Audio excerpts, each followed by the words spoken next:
Hi there, my name is Memo, this is my channel, Houseplanty Goodness, and essentially it's a place where I like to geek out about my big passion, which is tropical houseplants.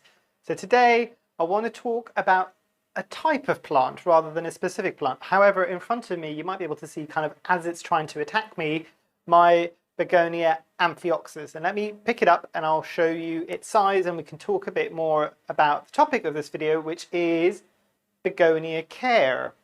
So this is my Begonia Amphioxus. I'll bring it in a bit closer so you might be able to see more of the details of this plant. Yes, there are multiple plants in the same pot, and it is quite large. It's probably about the size that's pretty much at my hips at the moment. So it's getting quite large for this type of begonia. But let me put it down actually really quickly and let's talk a bit more about begonia care. Okay, I've popped the plant down.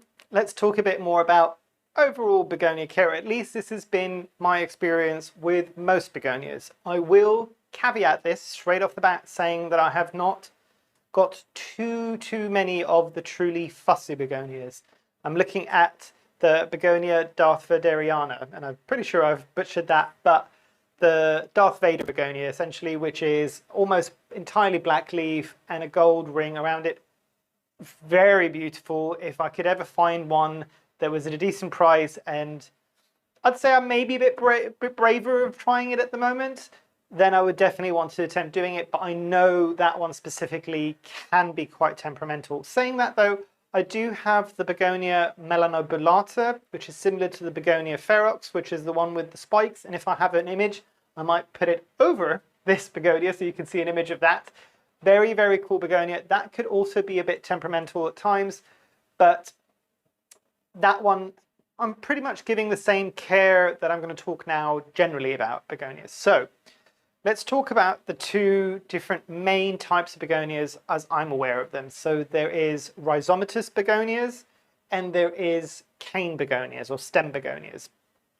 If I'm not mistaken, and based on how it's growing, the Amphioxus is a cane begonia and they tend to be a bit easier.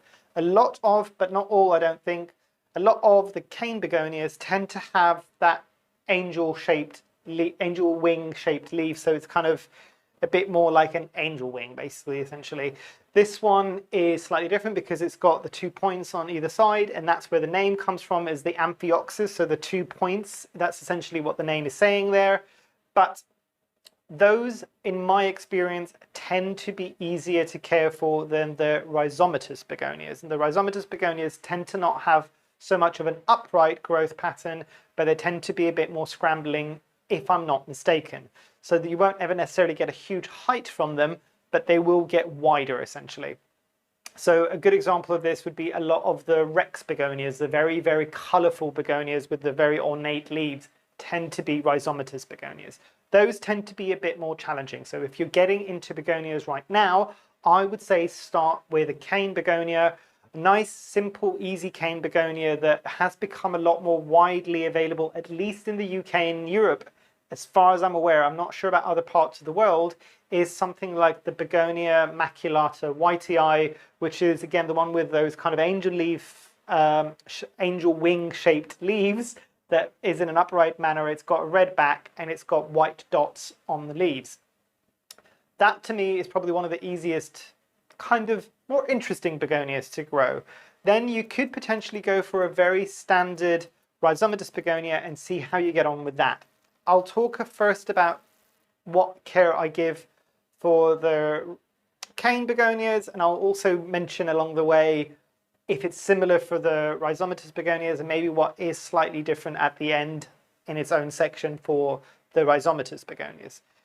So for cane begonias, and actually this goes for both, if you can, try to avoid repotting too often. They generally, I find, most begonias don't like their roots being jostled too much, and you definitely don't want to be teasing roots out of the soil or even kind of loosening up the soil too much. Most begonias have got very fine hair-like roots, not to the same level as how fine it might be for most ferns, but still relatively fine, so they're very fragile and they can break like that. So I would say don't attempt to do that, but hopefully you've got a begonia that's got decent soil from where you've bought it from. But generally speaking, with all of my begonias, I will put them in my light, airy, aroid soil mix. And this is something that I would usually use for philodendrons, anthuriums, stuff like that. And most people would say that for a lot of begonias, they like to be evenly moist and they don't ever really like to dry out. I will contradict that slightly and say that a lot of my begonias, even the slightly fussier ones, do like to dry out slightly. They don't want to go bone dry. I will agree with that entirely. So you won't get away with it drying as much as maybe a monstera might do, or even a philodendron sometimes. But they're not as water hungry as maybe a calathea or maybe even a fern.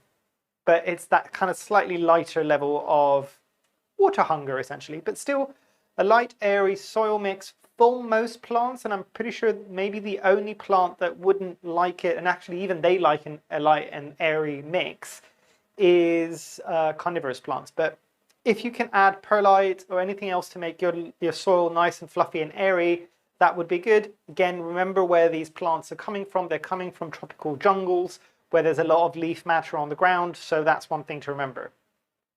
The other thing that I will say about cane begonias is they're not generally as fussy, and I know this specific one, for people that have tried growing it, everybody always says, obviously, put it in a terrarium and it needs high levels of humidity. Yes and no, and I've done a previous video, I'm not going to bore you, but my experiences with this is you can get it used to kind of lower levels of humidity, so you don't need to have it in a terrarium, as long as you can be okay with a few months of this looking crispy and looking like it's about to die.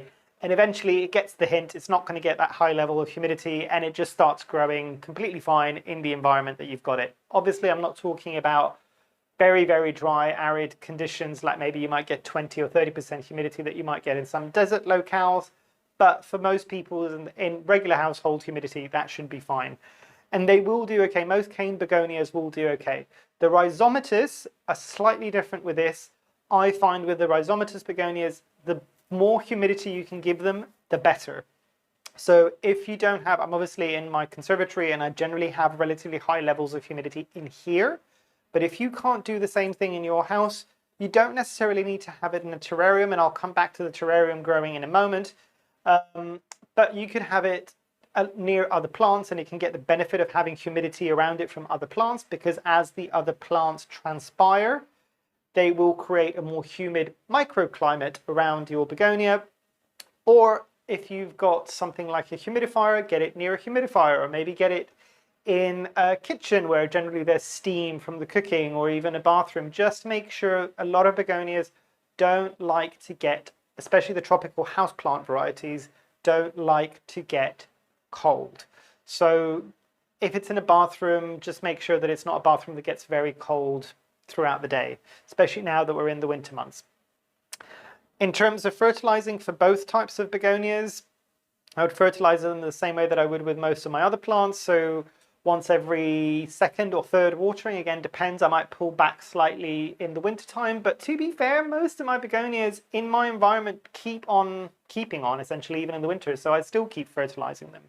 The other thing to remember, and this plant does have some at the moment and I keep picking them off, is if you've got a begonia, whether it's Rhizomatous or whether it's a cane begonia, they will want to flower at some point.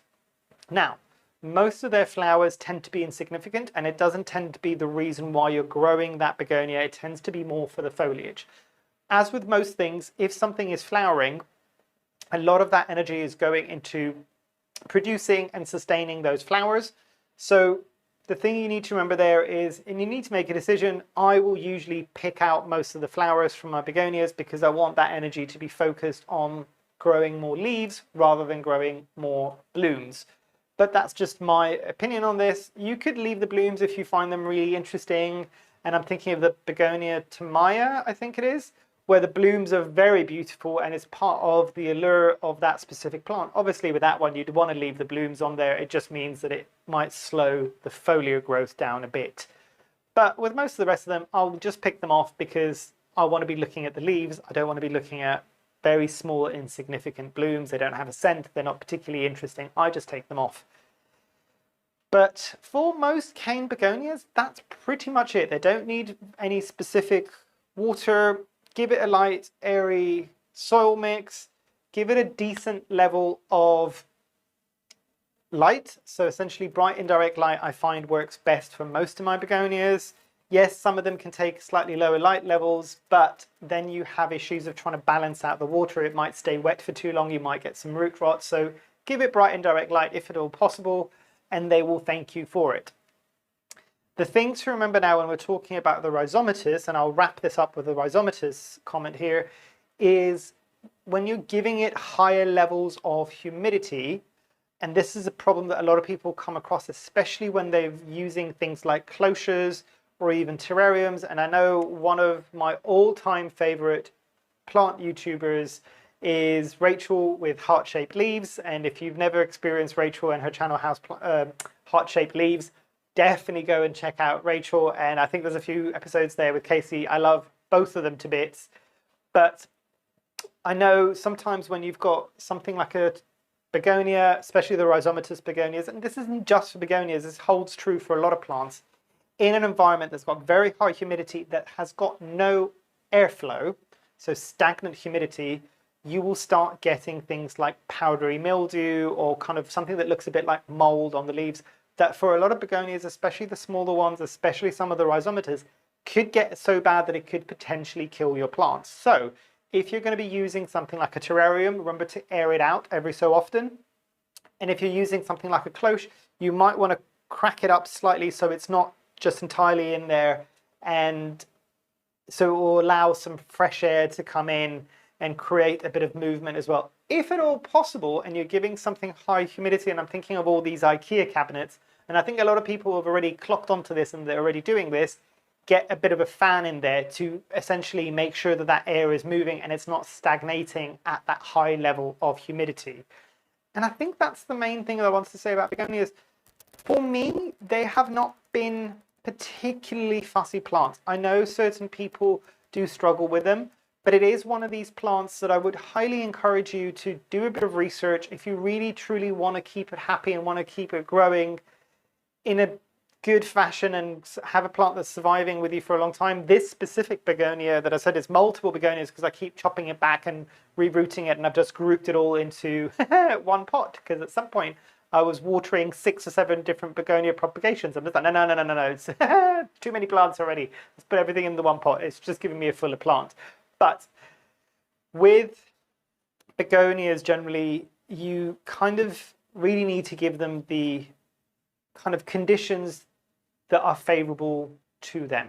It's not a begonia, it's not a plant, it's not a house plant that you can kind of wing it and hope for the best and it will eventually adjust. Some of them will, like I said, this one will like higher levels of humidity, but eventually will adjust. The Rhizomatous tend to be a bit more fussy, but just do a bit of research, see where your specific plant grows naturally, and make some deductions there about what their environment might be. It might be a begonia that grows in higher altitudes, which means that it might need slightly cooler temperatures at night. So make sure that you put it in a room that gets slightly colder at night.